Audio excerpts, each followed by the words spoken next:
Be going live.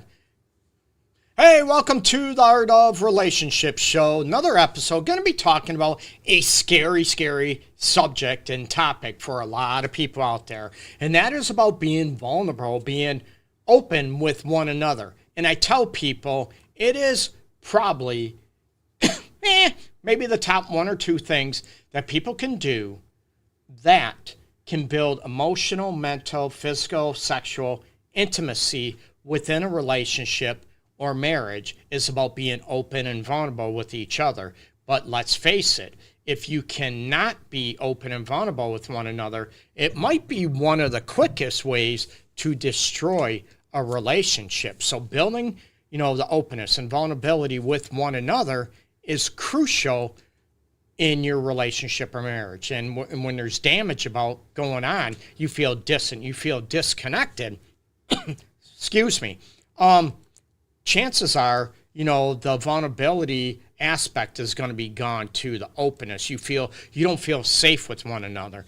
And you have a lot of people that look at, the safety aspects of it are, I never hit her, I never hit him. It's not only the physical, we're talking about the emotional safety involved in the mental aspect as well, okay? So don't go anywhere.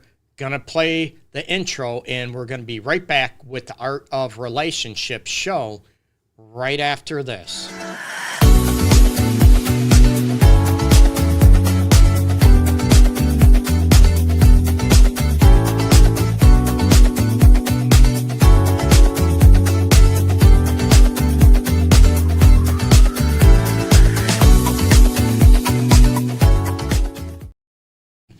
And we're back. Hey, everybody. Welcome to the Art of Relationships show. I definitely appreciate everybody tuning in, or that's going to be tuning in, and taking your time. Your time is valuable, especially during the holiday season out there as well, okay? So I appreciate everybody tuning in. Now, for people that don't know me, I'm Greg Dudzinski. I'm a fully licensed let me restart this, okay? I'm Greg Dudzinski. I'm a fully licensed professional counselor, relationship and sex specialist. Have been working with couples, have been professionally counselor for a little over 23 years now. And I have a lot of grief, a lot of trauma experience as well. So my passion is trying to help people out, trying to help heal those broken hearts out there, and trying to help relationships and marriages become healthier, to become more connected, if you will. So get your questions out there, okay? You are able to throw in the questions, comments, whatever you have pertaining to love, relationships, marriage, yes, intimacy, people, maybe parenting too. I used to also specialize in severe trauma with kids and teens. I don't work with kids or teens anymore, but anything I can help people with, and if I don't know, I'm going to tell you I don't know, okay? I'm not going to lie or make up stuff. That's not me at all. I don't blow smoke up people's booties to make me look more important or make me look more competent at all. I'm honest. I'm down to earth. So throw your questions down below. You can check out my website as well, theartofrelationships.org, and that is down in the banner or the border, if you will, as well. So check that out. I still have self-help courses available. So check out my website, theartofrelationships.org. You can enter the coupon code LOVE, L-O-V-E, at checkout for each knocks $20 off, I believe. So instead of $47, they're $27. So check those out, and I will, any questions, hit me up, email me, contact me through the website, okay? So talking about vulnerability, okay? A lot of people, I talk about being open and being vulnerable. How are you guys with that? Are you able to be open and vulnerable with each other? And they're like, get away from me, right? They're like, how dare you even bring that up? Because it's scary for a lot of people, right? Men, women, a lot of men, I'm going to be big, I'm going to be a badass, and I'm going to be, I'm not ever going to be open or vulnerable. How do you allow someone to love you? How do you allow someone to be close and connected with you without being open and vulnerable with each other? Hey, Katrina, hey, what's going on? So please share this on your timeline, people, on your page. I want to help as many people out there as well for those, wherever you're listening from. And I appreciate it, okay? I want to help as many people out there as possible. Excuse me. So, and I tell men out there as well, we can be open and vulnerable, but still command respect from a lot of people. But vulnerability is crucial, right? Being open about speaking about your insecurities, your frustrations, your sensitivities, if you will. And what's it take for you to be open with each other to do that, right? Well, I want him to be able to listen. I want her not to roll her eyes. I want no snide remarks, no snide comments coming back, okay? And it was sort of ironic, right? When you first started dating, maybe moved in together, maybe got married, you were able to be open and vulnerable. You could tell each other everything, right? Remember, we were like best friends, right? So, and what happened to that, right? Resentment build, distance build. Now you don't feel safe. And I get a lot of people in a relationship, they get upset when they hear their partner tell them, hey, I don't feel safe with you. And they're like, what? I've never hit you. I've never, never pushed you, never hit you, never did anything. What do you mean feel safe? I'm like, whoa, wait a minute, right? That's good. I don't want someone physically abusing somebody, hitting each other. No, not at all. And believe me, women have slapped men, punched men. I got all kind of story. But it's not only feeling safe physically, it's feeling safe emotionally, mentally with your partner. Are you able to talk about anything and everything without having stuff thrown in your face? Have it brought up later to weaponize, to sort of build vengeance. And that is the one thing that creates a lot of distance and a lack of safety in a relationship. And when you tell your partner one thing, maybe, you were, sexually abused as a kid, or you were raped as, even a child, a teen, a young woman even, right? And you tell, you bleed your heart out, tell them, oh my God, it's horrific. And then they bring it up. Oh, that's why you're like that, because what happened to you as a kid? Guess what happens to the safety people? Gone. I'm not going to tell you anything before. And it's hard to come back from that. Is it impossible? No. But I'm telling you, it's very, very difficult to rebuild that vulnerability, to rebuild that sense of safety out there, okay? So when you have that trust in being open, vulnerable, I can tell you anything without judgment, without, you joking around. There's a lot of people, I'm a smart ass too, but we have to learn with our people, right? It could be our circle, right? It could be our loved one, our wife, our husband, boyfriend, girlfriend, whatever. We have to learn what not to joke about, right? Someone is open and vulnerable. Man, I felt horrific. This happened at work. Oh, I'm sure all your coworkers thought the same thing about you too, and it just kills the sense of safety. It destroys that safe place that you have with one another. And I've had people, hey, why are you, oh my God, you're not a man. Look at you. You get me? Now, I'm not, how can I feel safe with you anymore, right? We have to build that trust, and it is a trust to be open and vulnerable with one another, okay? Hey, Talking Ball, what's going on, man? Lewis, what's happening? Appreciate everybody tuning. Hasib, what's happening? So join in, people. Join in the chat down below. Throw your questions out there. How many people can, maybe remember, or you're experiencing this now, where that sense of safety went, right? And that sense of safety got shattered in your relationship, marriage, and you can narrow it down. Ever since that time, you've never been the same. I hear it all the time. I hear it right here in the office, right, about being open and being vulnerable with each other. And to build that back, there has to be definitely remorse. Never do it again. But it can't be, oh my God, I can't believe, what's the big deal? I was only joking. You get me? And that leaves your partner feeling unsafe, that you don't really care how you affected her or him. It's all about you trying to save face. And when you start trying to save face and getting defensive and also not taking accountability for your actions and how you impact each other, you know what?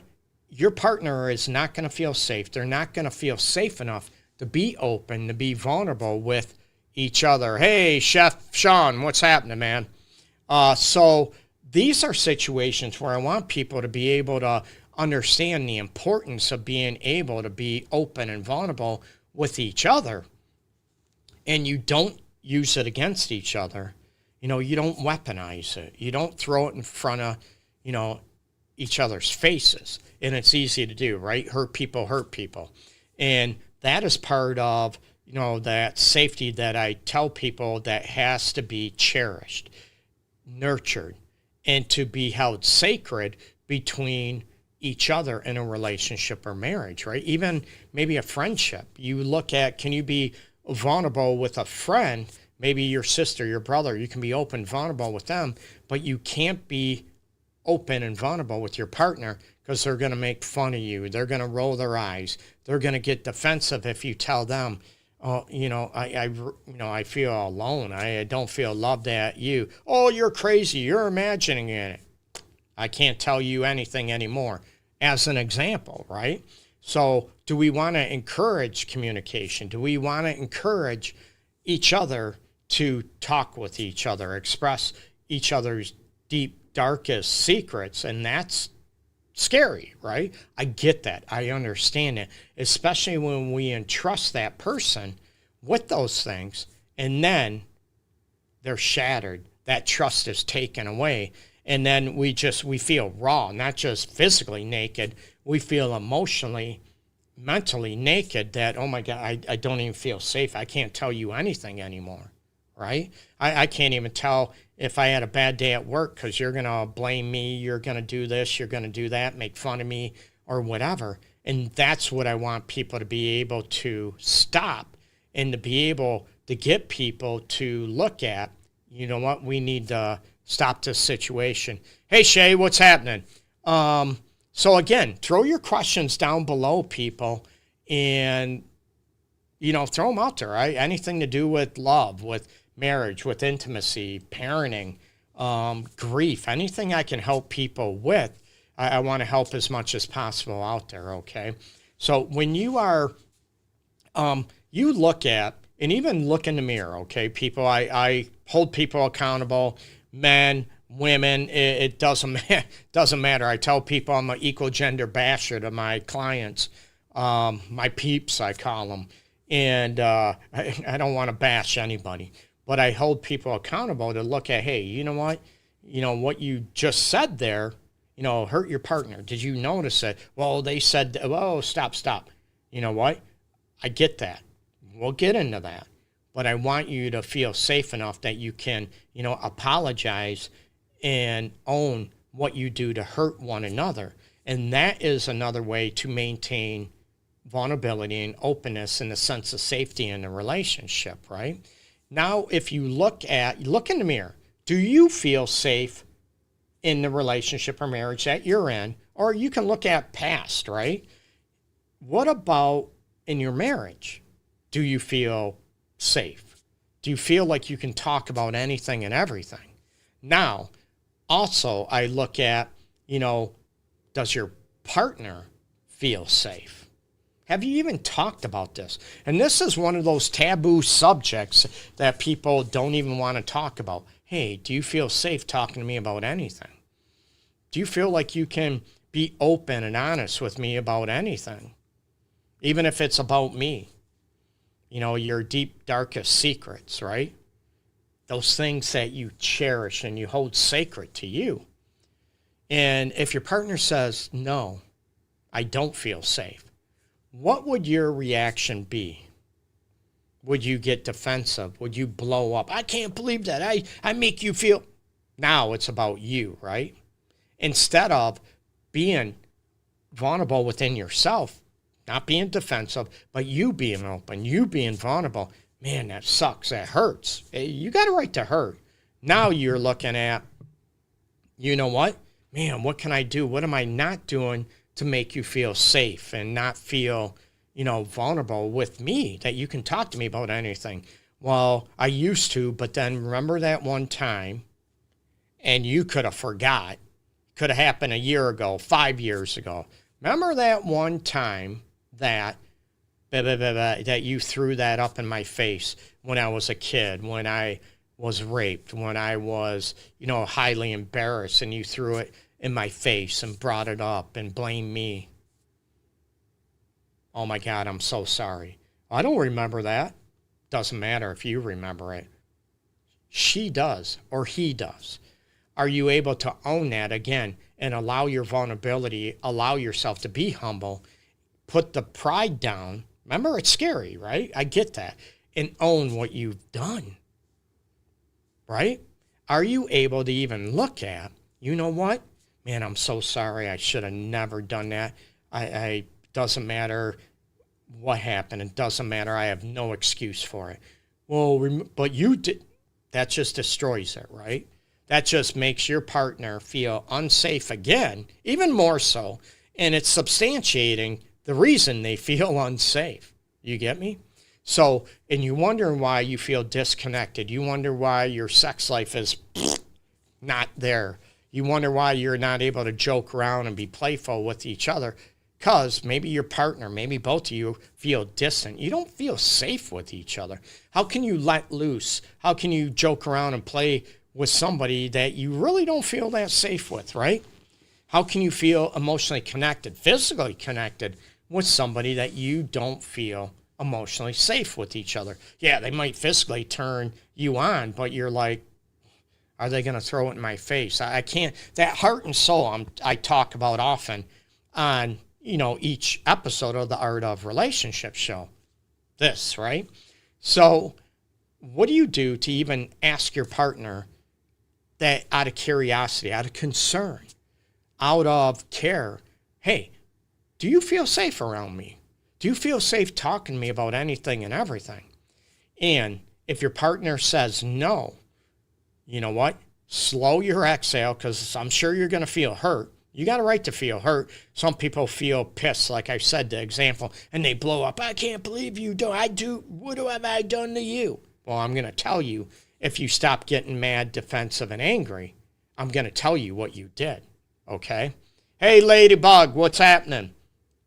So those are the situations where I want people to understand and look at that. Number one, ask your partner, do you feel safe with me?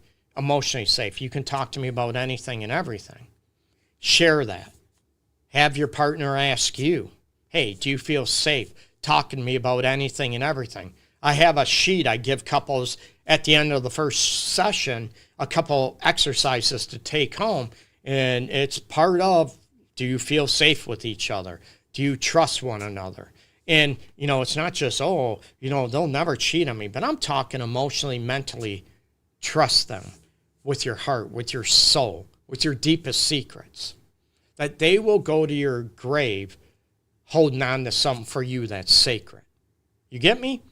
And part of vulnerability and openness and feeling safe is that your partner is not going to go out and talk to their best friend, their family members, co-workers about, oh my God, he shared this with me.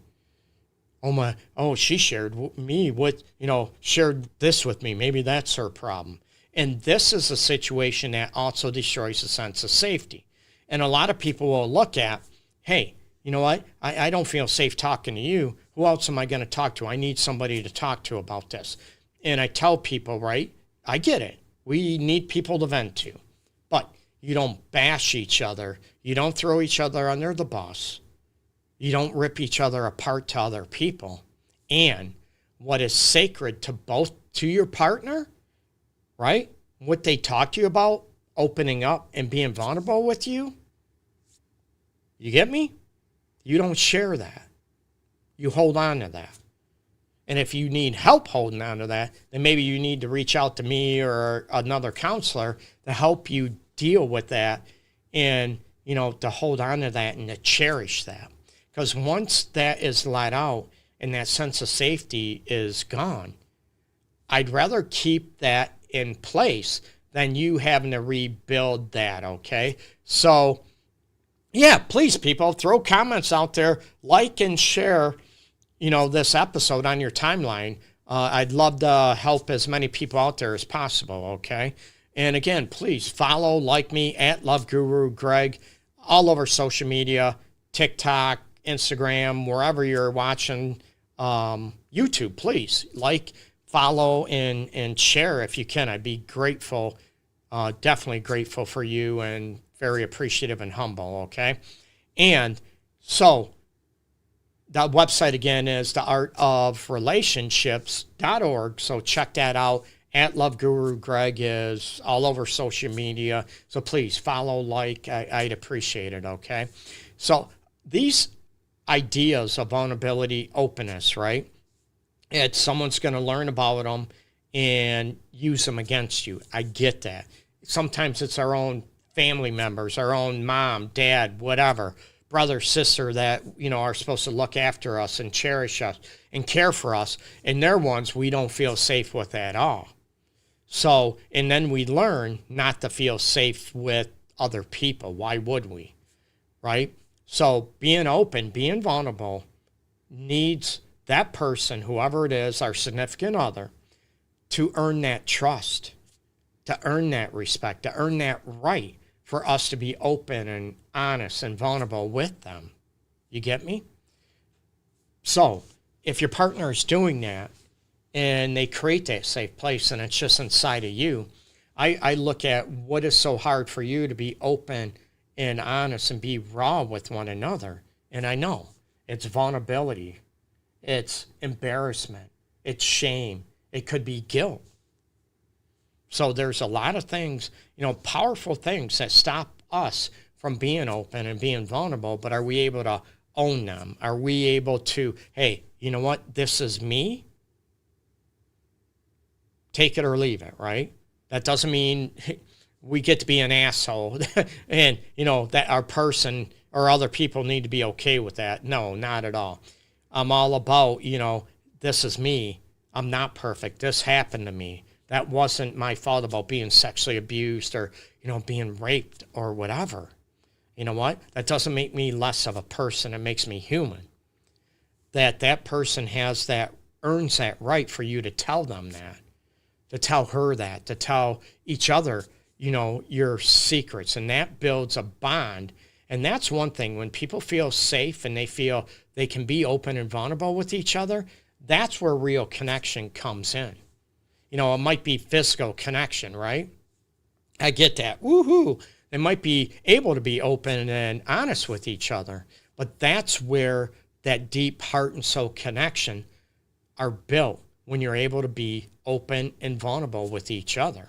Shared interests, great, awesome, right? You can have shared interests with a buddy, a friend, a coworker. That don't mean you want to do anything with them, right? You might not even want to go to a ball game, go to a show, go meet for a drink with them, right? But you have shared interests. I get that. It's difficult. It's not easy. But, what inside of you, if your partner is making it safe for you to be open and vulnerable with them, they're not throwing shit in your face, right? What inside of you are you afraid of? That you're not good enough. They're going to leave you. You're embarrassed. All the core issues about insecurities, they stir in part. And that's what usually drives us from the lack of being open and being vulnerable, that someone's going to use it against us, that we're not lovable, that we're not deserving of love, or not, good enough for our person, or maybe anybody. And how many people look at, that, oh, you know what, I'm going to cling on to anybody, no matter how they treat me. They can treat me like shit. They treat me like crap, right? But I'm going to cling on to them because, oh my God, I have to have someone love me. But is it always on their terms, or is it on both of your terms? It's never on your terms, right? Because of those insecurities, those things that you're afraid to be open and vulnerable with, that you're trying to hide and tuck away inside of you, and it rots you from the inside out. You get me? You never feel safe. You never feel confident. You're so afraid to be embarrassed if this gets out that you were raped, sexually abused by your uncle and you're a man, that your dad sexually abused you. You get me? And it's embarrassing. I get that, but as a child, why is that your fault? You get me? Oh, people think I might have wanted it, or I asked for it. I like all this stuff, the insecurities, right? The root is that, it's my fault that this happened. And it's embarrassing that it's my fault. These are the core issues about the sensitivities, the insecurities, about, being open and being vulnerable with one another. So talk about with your partner, hey, what can I do to make it feel safe with you? That you talk to me about anything and everything, people. What can I do to make it safe enough? What things don't you ever want me joking about, right? Because it's going to piss you off or hurt your feelings. These are part of the expectations, part of really, really knowing your partner, right? I don't know what to do when they need a hug, when, you're being open and vulnerable and you feel alone because your partner just stands there. They don't say anything. And this is not a gender thing. It's not a man thing, a woman thing. It's an individual thing. And this is a part of situations where, Scuba Steve, what's happening? Appreciate you. So these are situations where, oh my God, I was raw, I was crying, I was bawling, and you just stand there. You just stood there. You didn't do anything. So I don't feel safe doing that again. And that person is, oh my God, I want you to feel safe. I didn't know what to do. I didn't know what to do. I didn't want to make things worse. Right? So we don't do anything. Even asking. Again, we're embarrassed. We don't know what to do. I don't be embarrassed. Own it. I don't know what to do. Man, I want to hold you. Some people want to hug and reassure. Or some people, man, I still love you. Thanks for telling me. And they don't want to hug. Oh my God, that was so hard. That's so horrific for you. They don't want to hug. They need space. Ask. And the person that is being open and vulnerable, don't assume your partner knows what he or she should do or supposed to do, okay? Teach them, okay? I need come here, give me a hug. Hold me. But then that hurt and that passion, if they don't know what to do, you're assuming they should know what to do and they don't want to make things worse. You get me? And then all of a sudden, I don't feel safe. I can't ever cry in front of you. I can't ever do that. And it's just based on an assumption that's not accurate. Again, you feel a certain way. Your partner feels a certain way. Now, it's different if your partner doesn't care about what you feel, what you think, that you just were open and vulnerable and raw, and they don't really care about that. Now, let's talk about you getting another partner. Let's be honest. And it's difficult when you feel that way, when you've been together for years and years and years, right? Oh, I know I shouldn't have done this. I knew better. This always happens. You get me? It's not easy. Hey, Maria, what's happening? So it's very, very difficult for people to be open and to reopen back up. So this is why I'm doing this show, to keep it going so it doesn't get ruined. So you don't throw things in each other's face. The hurt and the pain, right? Doesn't mean you get to act in a certain way and rip each other's souls out. I don't want that. So that's where I want people to be able to learn and understand, you know what? Assuming we both know you could be wrong, you might be right, but what are you doing to go after it? Hey, can you hold me? Again, being open and vulnerable and asking someone to hold you, that's raw. That's scary for a lot of people, because what if they don't hold you?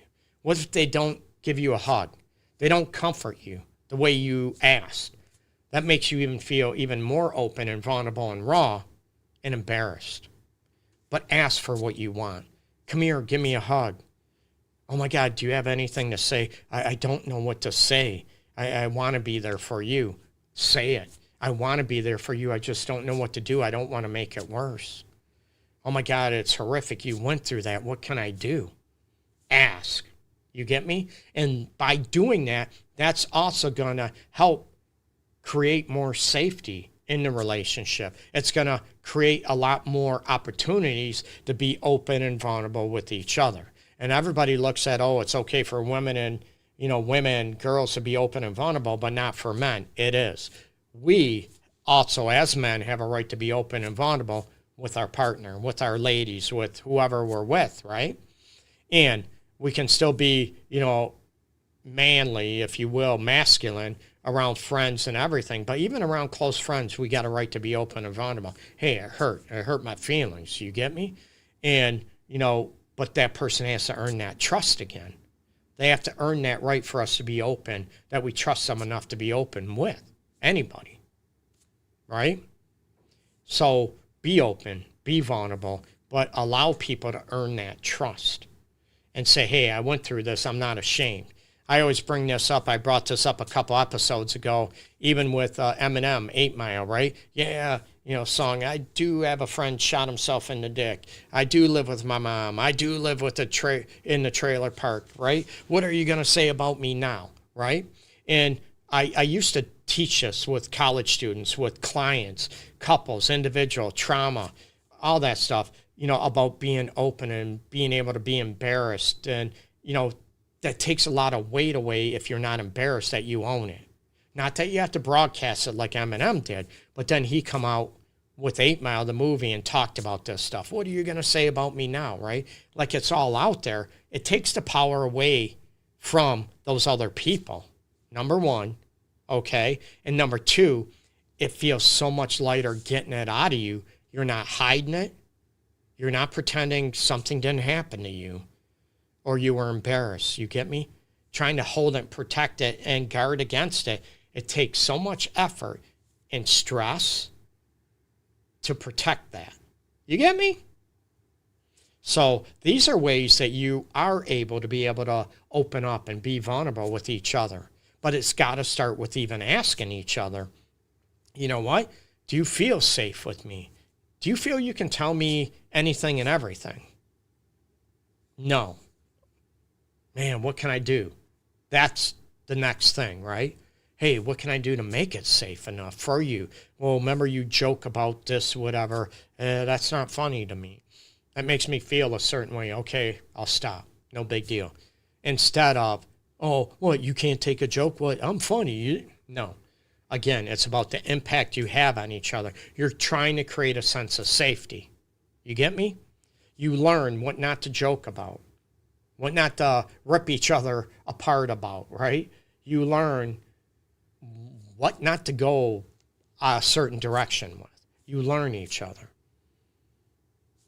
So you learn and you go on. So ask each other, what can I do to create that sense of safety that you can be open and vulnerable with? And I want your partner to do the same. Hey, what can I do? Even if you have to list it, write it out, right? Text each other, right? Well, text gets confusing. People take things out of context all the time texting, right? But ask each other, sit down, have a conversation about this, because openness and vulnerability is probably one of the strongest glues that can hold a relationship and marriage together. And we can throw in, of course, chemistry, sexual chemistry, fun, compatibility, but also being compatible is, the openness and vulnerability and feeling safe is a huge glue that holds marriages and relationships together. Breaking that, dissolving that glue is also the quickest way that a relationship or marriage can be destroyed. You get me? So I want you to, be free-loving. I want people to have fun, joke around with each other, maybe grab each other in the booty if you like that, play naked twister, whatever your thing is. I want you to be open and vulnerable with each other. And remember, don't ever take that for granted. Hold that sacred and keep improving on that. Hey, what can I do? You know what? I know my wife will never let someone talk poorly about me. Right? I know my husband won't allow anyone to talk poorly about me. That type of situation, right? That you have that sense of protection. I know my partner, my person, won't ever tell a soul what I told them. I know it. I feel it. They prove it to me. Are you that partner for your person? And is your person that partner for you? And what can help heal that? Number one, strengthen it and keep it going, right? Not taking it for granted, but keep it going. Yeah, damn, I should have thought. I'm so sorry. I didn't mean to hurt you. I didn't mean to, destroy your trust in me. I'm so sorry. It won't happen again. Own it. Don't get defensive, okay? So, check out my website, theartofrelationships.org, people. Follow me, like me if you want, right? Please. At LoveGuruGreg is my social media tag name, if you will, name on TikTok, Instagram, all over the place, YouTube. You can check out every episode of the Art of Relationships show. The recordings are always uploaded on YouTube at LoveGuruGreg on YouTube as well. So I try to make it easy, right? And I appreciate everybody tuning in and taking your time to view it, to listen it, and hopefully learn something. That's why I'm doing this. My main focus is definitely helping you out there to learn, to be better for each other, to be a better you, and to also promote self-love and self-respect at the same time. Woohoo, right? So, thanks so much. Peace and love, everybody out there. You take care. And everybody have a good holiday. Peace and love.